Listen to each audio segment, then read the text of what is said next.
So I wasn't expecting that episode of Mushoku Tensei to be as dark as it was. Like, holy crap. I mean, last episode was extremely dark, but this episode really just put the hurting on us, the viewer, and as well, poor Rudy. And I can't believe I'm saying that, but here we are. This episode was phenomenal, from the comedy, the dramatic elements, to the character writing. I want to dive pretty much into all of this because this episode may be just as good, at least in my opinion, my personal preference, as the last episode. So let's go ahead and jump right into it. So this episode is actually called Dream and Reality, and I think it's a very interesting way to start off the episode with none other than a dream, or, well, a nightmare in this instance. It starts with what I perceived as dripping blood, but it's actually just spilt wine, which is something that's actually more towards the end of the episode. We'll talk about how the significance of that in just a moment. But, well, in this nightmare, he's back with everybody. Everybody's happy. And then this is just really beautiful imagery, because at some point, I think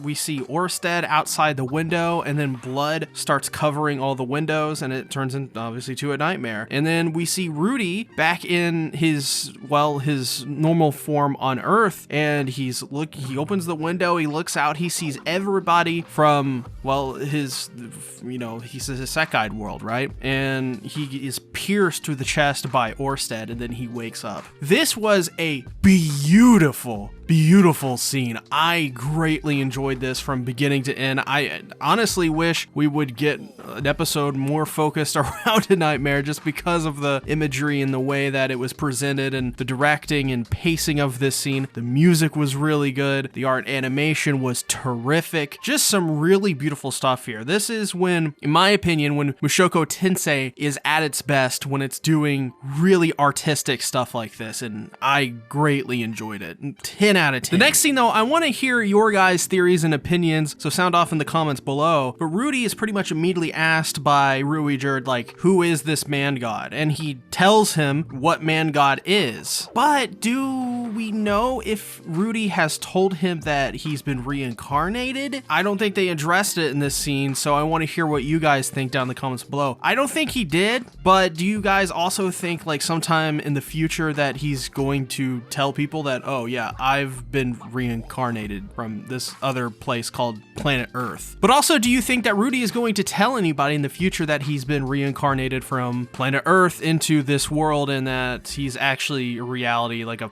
45-year-old man, mentally speaking? I think this is really compelling stuff here to play with, and I don't think Rudy told, Ruijerd, like, hey, I've been reincarnated, but he definitely did tell him about Man God. He also tells him about the Subherd curse, which turns out to be somewhat of a double-edged sword, I think. And this is where we see our first example of people crying in this episode. Rudy decides, well, I'm gonna go to, I need to get some sleep, after Rudy tells Ruijerd, like, hey, like, because you cut your hair, because we've been traveling together, the curse of the Subherd has pretty much been removed from you, and you're kind of free of that burden, which really surprises him and actually makes Ruijerd cry, though he's able to hide it pretty well. It's just another example, once again, of character writing in Mushoku Tensei being really good, because this is very uncharacteristic of Ruijerd, but at the same time, just because it's uncharacteristic doesn't mean we don't expect it out of Ruijerd to act emotionally like this. We saw him act emotionally, I think at the beginning, is it the first episode, or the third or fourth episode of this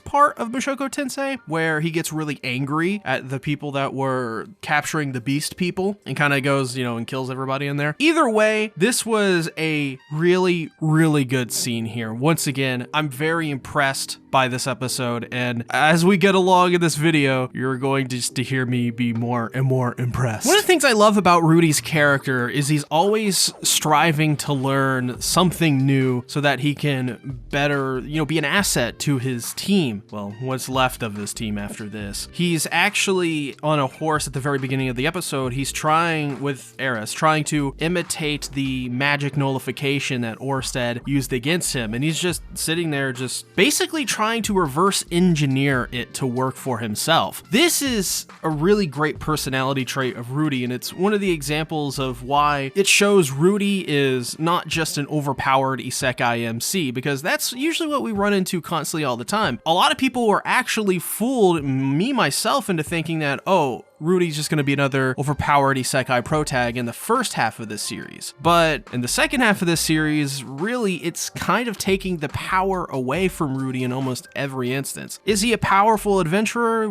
really good at magecraft and stuff? Yeah, sure. Like, he's really good and he's really gifted. But gifted doesn't mean he's the best ever. And I think this is just another example of Rudy, well, really the studio and the writers behind this showing that Rudy, yeah, he's powerful, but he's not that powerful. At least not yet, which I'm sure we'll get there, and I'm all for it. So Rudy in this episode and in this next sequence goes to his home where he finds everything has been sadly destroyed, and this is kind of where the episode starts to get really downtrodden in the mood. I mean, before, I would say the episode was already pretty, like, had a dark-ish mood to it already, but this is where it really sets in, like, hey, this is going to be a very somber episode. And boy, was this a great way to do it. So he goes back home and just everything is laid waste. I mean, I think he goes through town later on in this episode, in the next scene actually, and he sees just everybody with impoverished states, people dying. I guess because they don't have enough food, they're sick. Like, this is his former, hometown. This is the place he grew up in. This is Renoa, and it's just been laid waste to. We, though, go to the tree where Sylphie and Rudy used to be. This is like kind of their place. The tree's dead, pretty much. There's nothing really left of it there. It's like just this barren wasteland. I mean, there's no other way to describe it. And we have this conversation between Eris, Rudy, and Ruijerd, which is really depressing. Like, really, really sad. So they have this conversation where basically it's just a back and forth of them kind of parting ways. Ruijerd wants to go on his own way, kind of like the whole Guts situation in Berserk, a little similar to that, where in Berserk, Guts wanted to separate from the Band of the Hawk and Griffith because he wanted to,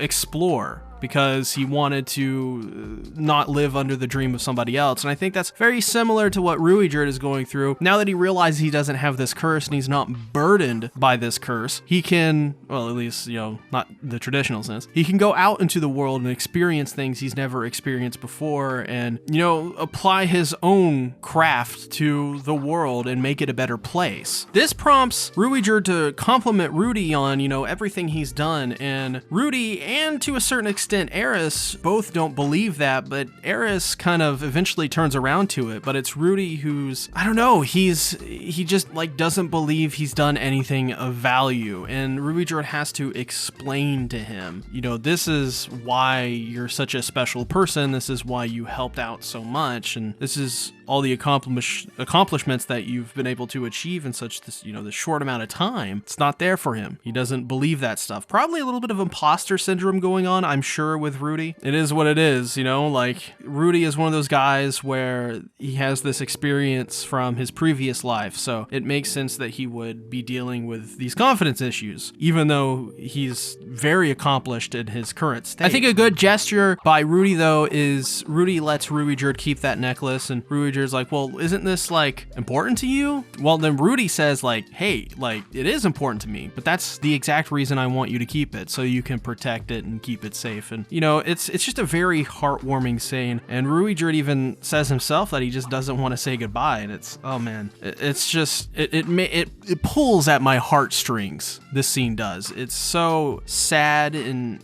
bittersweet at the same time because Ruijerd is gonna go out and he's gonna be the best supper that he can be, and it's knowing that fact, it's in time it will get better, right? In the short term it sucks, but especially for Rudy it sucks in the short term, especially for him. But you have to also realize that not everything can last forever, and this is certainly one of those unions where it's not meant to last forever, but I'm sure they will meet up in the future again, and I'm sure Rudy will get his new group of travelers that he embarks upon adventures with. No doubt.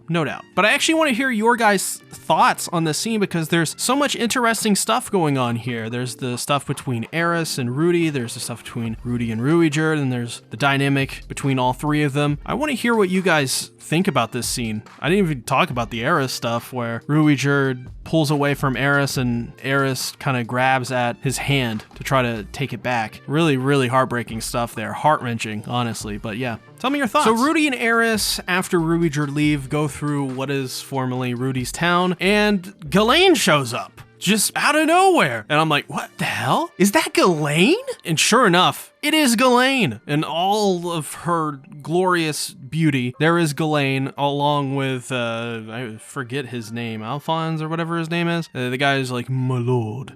That guy, you know, great character. We love him. So we learn that Soros, Philip, and Hilda have died. Philip and Hilda, we didn't know died before, but apparently during the Mana disaster, they were teleported, and there was some instance that Ghislaine, I guess, saw firsthand where Hilda and Philip died. So yeesh. Rest in peace, Eris's mom and dad. That is some brutal stuff, because Eris pretty much learns all of this at once, and as well learns that Soros was blamed for the Mana disaster and beheaded. Of course, we saw that in the previous episodes. I think episode 1 or 2 of this season, I think is when we saw that. So really, really harsh stuff that Eris had to deal with in this episode. And actually, there is a lot of stuff we're about to get to with Eris. Eris easily is one of the best characters of this season. Maybe the best character? Like, I'm talking about, like, not just Mushoku Tensei. I'm talking about as, like, a collective of just all the anime that have aired this season. She's really good. Really, really good. Especially in terms of, like, a supporting role or a secondary character, whatever you want to call them. Definitely, like, top 3 of the season. And just, in general, top 3. In my opinion. At least that's just me. We also learned that Lord Paimon Nodos Greyrat wants Eris as a concubine. This is something that Ghislaine protests to, as, well, I mean, it makes sense for her character. She's very close with the Greyrat family. But this guy, he feels like, yeah, he will have to sacrifice Eris if he has to. And that just makes me think, like, they're not on their side, right? Like, he's not on their side. He's more on the side of the Greyrats if he's thinking about doing this deal where Eris becomes a concubine. And I agree. I don't think Eris should become a concubine. I agree with Ghislaine. Not only that, but it seems like Ghislaine really took matters into her own hand here at the very end of the episode when her and Erisu go on an adventure. So there's no way they didn't do that for a very good reason. I think they did that to get away from people like this and to, as Ghislaine put it in this scene, run away. But the end of this scene, once again, is another example of a character crying, of our big 3, right? At least of this season, Ruijerd, Eris, and Rudy. Eris is like, let me be alone. So they leave her alone and she starts to cry, which Rudy notices. And geez, man, this is just some heartbreaking stuff. I don't know how many times I can say that this episode, but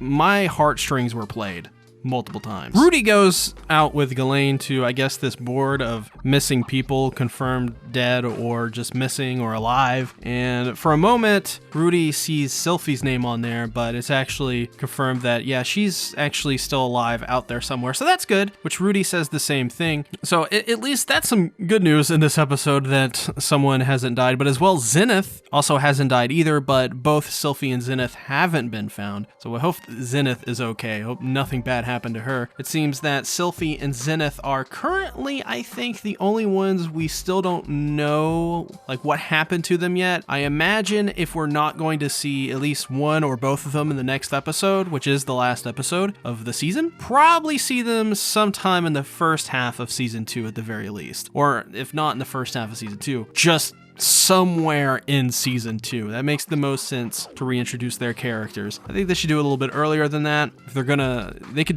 do it in season 2, but I don't think they should do it in the second half of season 2. That'd be such a long time away. But yeah, I really want to see Zenith again. I don't know if you guys know this, but hot moms. Yeah.